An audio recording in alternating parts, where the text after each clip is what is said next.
यहाँ तो मैंने सिर्फ पेंसिल से फिल करके ये कंसीलर से डिफ़ाइन कर लिया, लेकिन वहाँ पर मैंने पूरा डिटेल ट्यूटोरियल बनाया है। अगर आप बहुत हैवी मेकअप कर रहे हैं तो आपने कैसे आईब्रो सेट करनी है, बहुत नेचुरल लगती हैं और बहुत अमेजिंग सी शेप आती है, तो ज़रूर देखिएगा।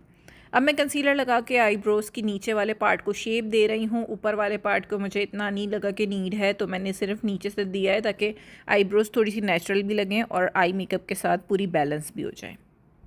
फ्लैट ब्रश यूज़ किया है और मैं अपने फिंगर की मदद से जो है इस कंसीलर को थोड़ा सा टैप करके ब्लेंड भी कर रही हूँ उसी एरिया के ऊपर। ज़्यादा ड्रैग नहीं करना। जब हम फाउंडेशन कर लेते हैं तो फिर उसके बाद हमें जो है ना ध्यान रखना पड़ता है कि हम जो भी प्रोडक्ट लगाएं वो बहुत ही आराम से हमने जो है ना उसको ब्लेंड करना है, उसको यूज़ करना है, वरना आपका जो है बेस वो ख़राब हो जाएगा। तो कुछ लोग अपनी आसानी के लिए आई मेकअप पहले कर लेते हैं और उसके बाद फाउंडेशन करते हैं।